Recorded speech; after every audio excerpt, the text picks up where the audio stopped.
लेंहरनो हायाखै लोगोसे नायगिरिबो लेंहरनो हायाखै दा जोङो जोंनि हाबाफारिखौ जागायनोसै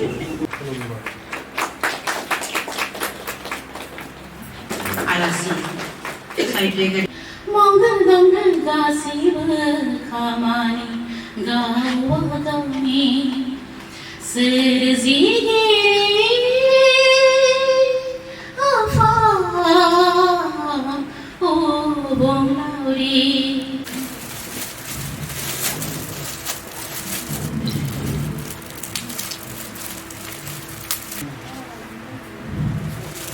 बिजाबनि मुङानो जाबाय खन्थाइलु बेयाव जोङो गोबां खन्थाइगिरिफोरनि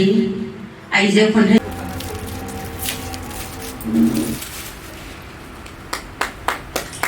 अन्जु नार्जारिनि रायथाइ थुबुर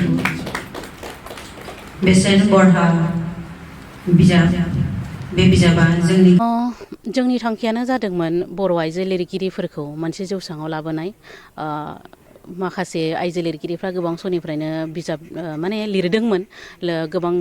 लाइसिफोराव बिथांमोननि लिरनायफ्रा सेबखांजादोंमोन नाथाय आइजो महरै जेरैबायदि मासि मोननांगौ बा आइजो महरै जेरैबायदि जौसां मोननांगौ बेखौ मोनाखैमोन आरो बेखौनो जों थांखि लानानै बर' आइजो लिरगिरि गौथुमखौ दादोंमोन आरो बेनिनो असिला लानानै जोङो दानथामारि गाम्बारि लाइसिखौ दिहुनबोबाय थादों दिहुनै दिनै 17थि बिसानसिम सफैबाय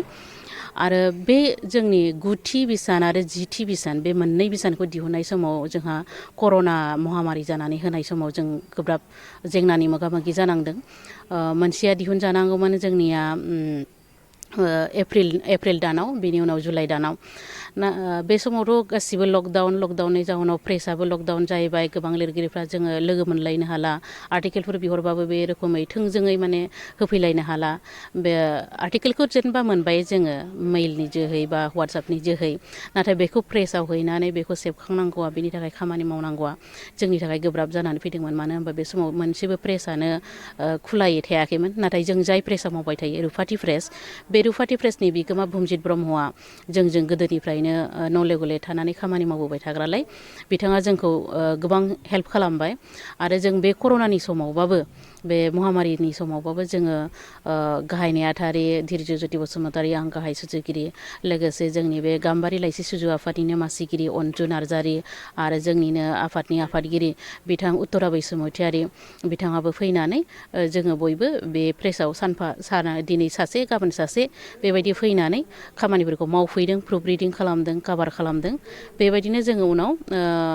एप्रिल बिसानखौ जबै जोङो दिहुननायसै आरोखि निर्बाना गार्डेनाव दिहुननाय माने बेखेवनायसै बिनि उनाव फिन जुलाइ बिसान फैबाय जुलाइ बिसान बे समावबो लकडाउना स्ट्रङैनो दङमोन आरो गोबाङानो बेबायदिनो ओंखारनो गिनाय जाहैबाय गाव गावनि न'निफ्राय ओंखारनो गिनाय जाहैबाय सानफ्रामबो बेबायदि मास्क गाननानै सोरनिबा थाखाय ओंखारनायाबो एसे प्रब्लेम गोबाङानो मास्क गाननो हाया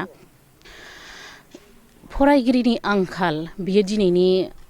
प्रब्लेम नङा बियो गोबां साननिफ्रायनो सोलिबोगासिनो दं आरो बियो जोंनि बर' हारियाव बांसिनै दङ बे फरायगिरिनि आंखाला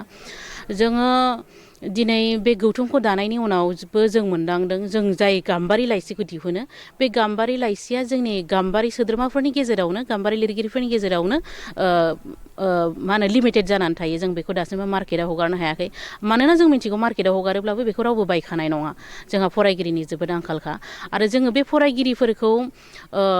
लाबोनांगौब्ला बेयो मा होनो फरायगिरिया गावनो सांग्रां नङाब्ला जों बेखौ बोबोनानै न'निफ्राय बुद्रुनानै जों लाबोहोनो हाया मानो होनोबा जों बेखौ फरायहोनो हागोनबाबो जों बेवहाय मा लिरदों बेनि गेजेरजों जों मा फोरमायनो नागिरदों जों जुदि बेनि मेलेमाव एसेबो सोनानै होनो हायाब्ला बेनि गोसोआव एसेबो सोनानै होनो हायाब्ला बेयो जोंनि मा होनो बेयो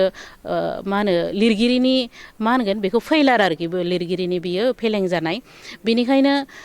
फरायगिरिया गावनो गोसो जानांगोन आं बेखौ फरायनानै आं बिनि गेजेरजों माखासे नलेज मोननो हायो नामा बिनि गेजेरजों आं माखासे मिन्थियै बाथ्राखौ मिन्थिनो हायो नामा बिनि गेजेरजों आं गावखौ एक्सप्लर खालामनो हायो नामा फरायगिरिया बेखौनो साननांगोन आरो दिनैनि जिबायदि मबाइल जुग मबाइलावनो जिहेथु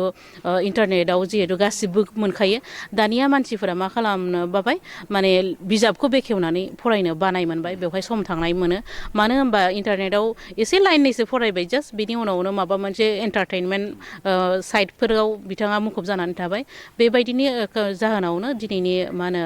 जोङो जेसेबांखि बुङा मानो जोंनो फरायगिरि नांगौ जोङो बर' बिजाबफोरखौ आरोबाव बांसिन जौगाखांहोबावनांगौ बर' थुनलाइखौ आरोबाव जौगाखांहोबावनांगौ नाथाय बे जोंनि फरायगिरिनि आंखालनि थाखायनो बे थांखिया जोंना दिनैसिमबो जाफुंनो हायाखै आरो बिनि थाखाय जोङो दिनै आं नोंथांमोननि गेजेरजों खावलायनो लुबैदों जोंनि लाइमोनफोरा जाहाथे बे बेलायाव आवगायबोयो बिजाब गेवस्रानायनि बिजाब फरायगिरिफोरनि बांसिन गेवलांसारनायनि थाखाय बिथांमोना जाहाथे खामानि मावो जोंबो हेफाजाब होगोन जोंबो हांख्रायगोन जोंखौबो मदद खालाम बेनि थाखाय नोंथांमोननिसिम खावलायनाय थाबाय। इयुनाव मावनो लानाय थांखिफ्रा बेबायदिनो जोंहा जोंनि लाइसियाथ' ओंखारबाय थागोन बेनिफ्राय जोङो आइजो लिरगिरिफोरनि बिजाबफोरखौ रायथाइफोरखौ खन्थाइफोरखौ सुंद' सल'फोर जेराव मेरावनो माने लाइसिफ्राव दङ जों बुथुमस्लाबजोबनानै हरनो हाजोबाखै दा जोङो नैबेवहाय जेरावहाय जोंनिनो ट्राइबेलनि बा सिडुल कास्टनि बिजाबखौ साफायग्रा बा दिहुनग्रा मोनसे माबा दंखायो अनुस्थान मोनसे अफिस बिफान दंखायो दा बेखौ जोङो एबार मावनाय लोगो लोगो मिन्थिबायबो जों बुंहरबायबो साफायनानै हरबायबो आरो जों हायोबा बेबायदिनो एसे बे बिफानखौ बे डिपार्टमेन्टखौ जों बिदिनो सम सम खावलायहरबाय थानोसै बिसोर हरोना हरा दा जों बिदिनो बुथुमबाय थालांगोन जोंनि गोजाम लिरनाय आइजोफोरनि लिरबिदांफोरखौ जों जेसे हायो एसे बुथुमगोन आरो बिनिफ्राय जोंनाव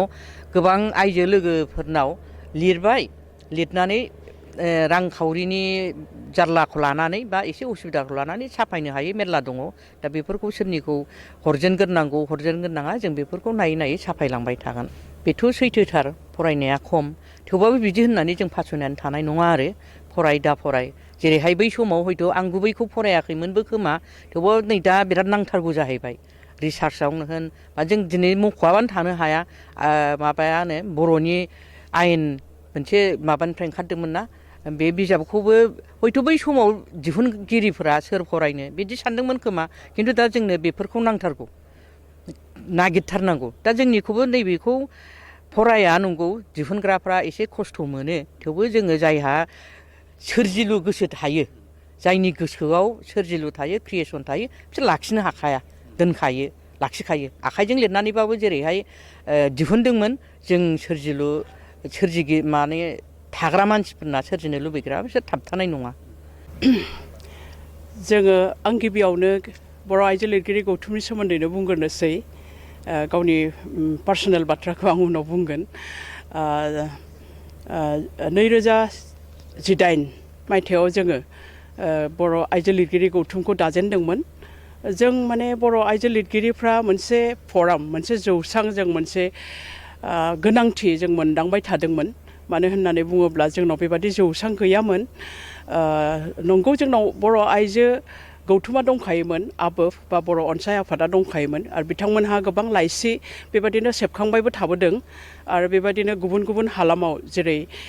टंलायाव जेरै गसाइगावआव क'क्राझारावबो बिथांमोनहा बेबादिनो बर' आइजो लिरगिरिफोरनि बेबादिनो विं आइजो लिरगिरि विं आबोफनि सिङावनो बिथांमोनहा दानानै बायदिसिना लाइसिबो दिहुनबोबाय थादोंमोन जेरै टंलायाव बिथांमोनहा दिहुनदोंमोन जिउलि आरो गसाइगावआवबो दिहुनदों आरो क'क्राझारावबो आजोलि मुङै मोनसे दिहुनबाय थादोंमोन थेवबाबो जों नुनो मोनदोंमोन जे गुबुन गुबुन थुनलाइयाव राव थुनलाइयाव आइजोफोरहा मोनसे बेबादिनो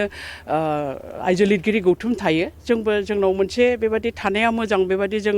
सानलायलायनानै जोङो दानाय जादों आरो दाजेननायनिफ्रायनो जों गोबां आइजो लिरगिरिफोरा जायफोर लिरनो गारदोंमोन बिथांमोनहाबो लिरफिननो हमदों आरो जों नुनो मोनो जे आइजो लिरगिरि गौथुम दानायनि उनाव गोबां आइजोफ्रानो आवगायबोदों आरो गाव गावनि बिजाबफोरखौ सेबखांदों थांनाय साहित्य सभायावबो बर' थुनलाइ आफादनि बे खैराबारि जथुम्मायावबो आइजोफोरा जोंनि आइजो लिरगिरि गौथुमनि आइजोफोरा गाव गावनि पार्सनेल बिजाब गोबाङानो दिहुनदोंमोन दा बेखौनो जोङो माने